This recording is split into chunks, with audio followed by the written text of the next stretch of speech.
Estamos con Ronald Martínez, socio de Índigo Consultores y Auditores, en la entrevista central. Ronald, para que continúe con el tema interesante que nos trae para el día de hoy. Perfecto. Entonces, como decíamos, de suma importancia la separación de información por segmento. Es un elemento cualitativo, ¿verdad?, de la norma. Cabe destacar, ¿verdad?, que la norma no tiene interferencia en ningún criterio de reconocimiento ni de medición. No altera los balances de ninguna de las cuentas. O sea, que ese proceso de adopción no va a implicar ninguna modificación de balances. Es más bien de la clasificación de la presentación de información, ¿verdad? Y también la desagregación. Punto que tocaba Stalin, ¿verdad?, que es de suma importancia. La desagregación. La norma, toda esta información, como estamos diciendo, ¿verdad?, toda esta información era integral en los estados financieros. O sea, no se está creando nada nuevo.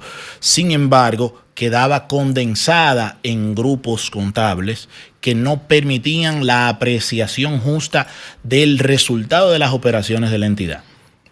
Y por eso no podemos circunscribir al ejemplo que Stalin decía, en la que una empresa puede tener resultados operativos X y resultados fruto de sus actividades de inversión Y. Entonces, que yo desagregue eso da información relevante a los usuarios. Las personas que tienen empresas o que manejan, por ejemplo, información bancaria, están familiarizados con que los ejecutivos de los bancos a veces los llamen para preguntarle qué hay aquí, qué compone tal balance, qué tiene esto. Bueno, ya con un lenguaje estandarizado, toda esta información se transmite de manera casi automática, que es lo que demanda el mundo en el tiempo corriente. Los procesos de validación, de información financiera, de aprobación de transacciones y demás, en años anteriores y al día de hoy todavía siguen siendo un poquito lentos en entidades institucionales, ¿verdad? Fruto de eso, de que este lenguaje no es tan armónico o no es estandarizado. Bueno, en la medida que contribuimos a eso, nos encarrilamos en una economía que funciona en tiempo real y que funciona más rápido. Algo interesante para que la gente entienda, en esa clasificación de la nueva normativa van a haber partidas que se van a desagregar. Por ejemplo, en el actual estado de resultados, en otros ingresos y gastos, se presentan de forma neta los gastos o ingresos financieros. Es decir, si yo tengo un préstamo y pago 10 pesos de intereses, pero tengo inversiones colocadas y recibo 3 pesos de intereses, yo pongo de manera neta los 7, porque la norma internacional de contabilidad número 1 me permite el neteo de partida de similar naturaleza. Eso está bien. En la nueva norma no.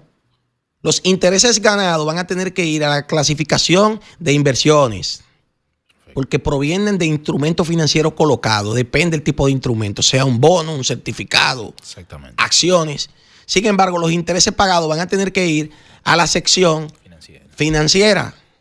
Ya no van a estar en la misma sesión, ni se va a permitir ese neteo. Esa es una de las connotaciones que tiene la nueva norma, claro, donde cada partida, independientemente sea de la misma naturaleza, tiene que ir a la clasificación que corresponda. Y vamos a tener más elementos de análisis en la apertura. Continuamos contigo, Ronald. Claro, entonces, muy brevemente, ¿verdad? Para determinar a qué corresponden cada uno de estos segmentos, sabemos que la operación es la actividad comercial principal de la entidad, una empresa de compra y venta, ¿verdad? Sus actividades puntualmente de venta. Por inversiones tenemos operaciones que tienen que ver, como adelantaba Stalin, con inversiones en empresas asociadas, colocación de inversiones en bonos, instrumentos financieros y demás. O el resultado de la plusvalía, por ejemplo, de propiedades de inversión y demás. Actividades de financiamiento quedan entonces en esta categoría, en este segmento, estrictamente las actividades de financiación. Si una empresa tiene rendimiento por préstamos propiamente dicho, bueno, pues entonces podría considerarlo en esta clasificación. La norma también es específica, listando el tipo de operaciones que se pueden clasificar en cada uno de los segmentos. Tiene un segmento separado para la sección de impuestos y entonces un segmento para operaciones de continuada. Operaciones de continuada son operaciones que no van a seguir siendo parte del curso de la entidad. Esto es un elemento tal vez un poquito nuevo, ¿verdad? Porque es distinto a la actividad que clasificábamos antes como otros o actividades que clasificábamos como extraordinarias. No se refiere exactamente a lo mismo. Se incluye, pero también se extienden a actividades que no seguirán siendo parte del curso del negocio. Eso puede incluir actividades que lo fueron en un momento, pero también actividades que se celebraron de manera, ¿verdad?, sui generis. Otro elemento importante es otra modificación estricta, obligatoria de la ley, es la subagrupación. En función de esos mismos criterios, exige 3 agrupaciones, que son los resultados por operaciones, los resultados antes de financiación y los resultados, o sea, financiación e impuestos y los resultados antes de impuestos. Esto es parte de la estructura de cómo quedará diseñado. En otra oportunidad, o tal vez en nuestras redes, ¿verdad?, podrán ver un ejemplo gráfico de cómo cambia la estructura de los estados financieros, cómo se extiende un poquito más para que podamos palpar cómo se ven en la práctica estos asuntos.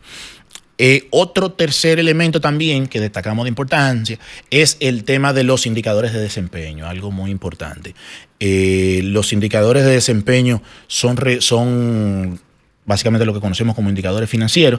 La norma lo cita de manera puntual con un título, indicadores de desempeño gerenciales. Entonces, la nueva norma obliga a la divulgación de los indicadores de desempeño clave y también a la base de preparación de los indicadores que se utilizan en algún medio de divulgación.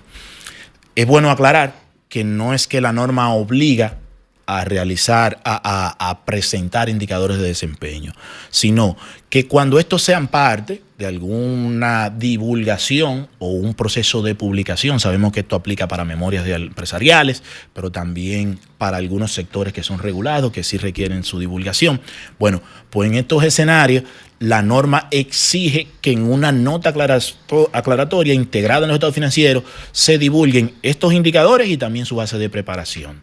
Esto es importante también, y como decía ahorita, las personas que están familiarizadas con la actividad bancaria pueden en su día a día constatar, ¿verdad?, cómo se reciben llamadas de los ejecutivos de banco pidiendo o preguntando sobre la base de determinación de ciertos rubros.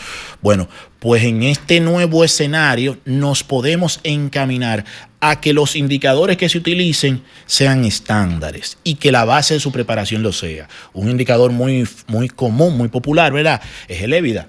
Stalin, que no lo topamos mucho con mucha frecuencia. Correcto. Y sabemos que en la elaboración de la vida podemos tener diferentes bases, llamándolo, usando el mismo, ¿verdad?, homónimamente.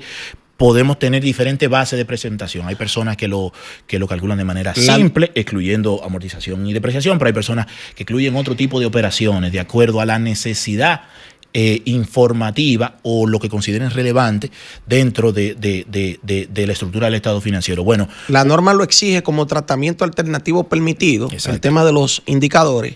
Sin embargo, las firmas de auditores tienen que ser proactivas e incluir ese tipo de análisis financiero en los estados financieros, por lo menos de los indicadores claves, que son la razón de endeudamiento, la razón de liquidez, el EBITDA. Hay ciertos elementos, rotación de inventario, rotación de la cartera de clientes o periodo de día de cobro, depende. Pero eso tiene que ser proactivo para que se pueda en el futuro evaluar desde la entidad financiera un crédito de un cliente específico de forma directa con pocas preguntas. Excelente, exacto. Es automático. Como decía, al día de hoy no es un estándar requerido, pero sí es un recurso que, como dice Stalin, si se adopta de manera proactiva, puede tener impacto positivo en la eficiencia en el flujo de información, ya que, por ejemplo, muchas empresas preparan sus estados financieros para cumplir con licitaciones, para cumplir con estándares, por ejemplo, de la industria regulatoria, como pasa en los bancos y demás. Bueno, pues si todo esto lo volvemos un mismo lenguaje y ya proactivamente eso es integral en la estructura del estado financiero, entonces podemos encarrilarnos, ¿verdad?, en una dinámica comercial más eficiente, que es lo que buscamos. Bueno, Ronald, agradecer tu presencia aquí en modo opinión, decirle a los oyentes que pueden buscar cualquier contenido relacionado a esta normativa en @IndigoAudi en todas las redes sociales. Ahí estamos. Y agradecer la audiencia una vez más. Agradecido, Ronald, por tu presencia. Y lamentablemente, Crono no perdona. Hasta aquí nuestro programa del día de hoy.